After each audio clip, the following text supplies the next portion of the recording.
Magandang umaga. Ito, luluto tayo ng swam o tinolang dilis. Ayan po yung dilis natin. At ito po yung ating mga sahog, sibuyas, luya, sili. Ayan po yung ating mga sahog sa ano. Ito, ngayon ko lang po ako magluluto nito rito ng swam o tinolang dilis na gagawin natin. Ito, tignan niyo po ang gagawin ko. Ayan po, magigisa na po tayo ng luya.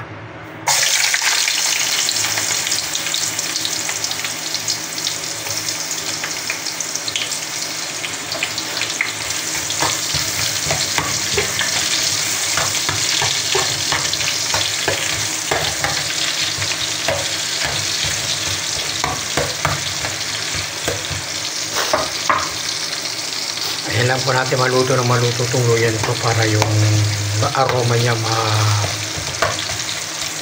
maano natin, tsaka yung lutong-luto yung luya niya. Sabay na po natin ang ating sibuyas.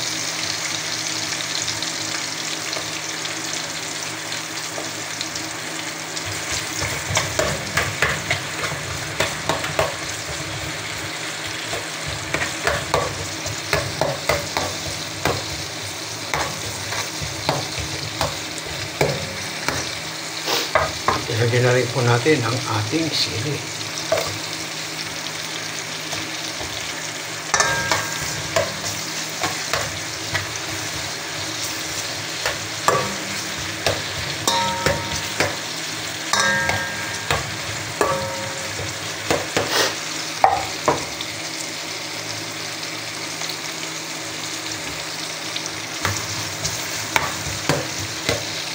Kailangan natin siya masangkot siya bago natin lagyan ng sabaw.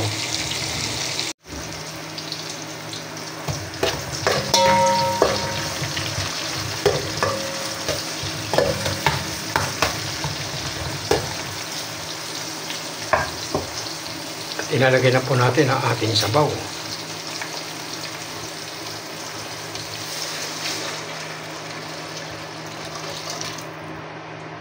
Yan po ang ating swam na dilis. Ito po yung dilis natin na tinanggalan ko po siya ng mga ulo tsaka kaliskis. May kaliskis pa po, kaya tinanggal ko yung may kaliskis. Kaya yan. At ito, tatakpan na po natin ang ating, hintayin lang po natin kumulo bago natin lagay po itong ating dilis.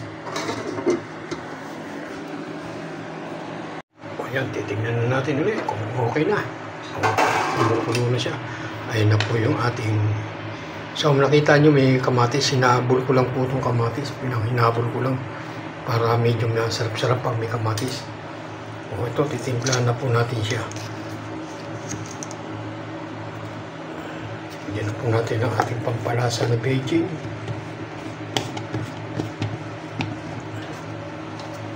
At lagyan po natin ng asin. Ayan po. Asin.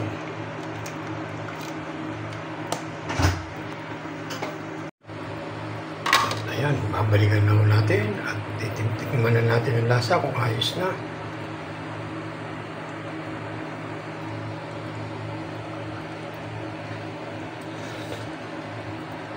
Ayos na po lasa. Ayan po yung ating swam na dilis. Oh, sarap niya, no? May lang po nakapagluto dito sa Saudi, pero sa Pilipinas ginagawa ko po ito. Swam na dilis. Sige po, hanggang dito lang po aking video. Maraming salamat po. Sana po magustuhan ninyo ang aking recipe ngayong araw na to, ang pagluluto ng swam o tinolang dilis. Yan. Sige po, hanggang dito na lang po.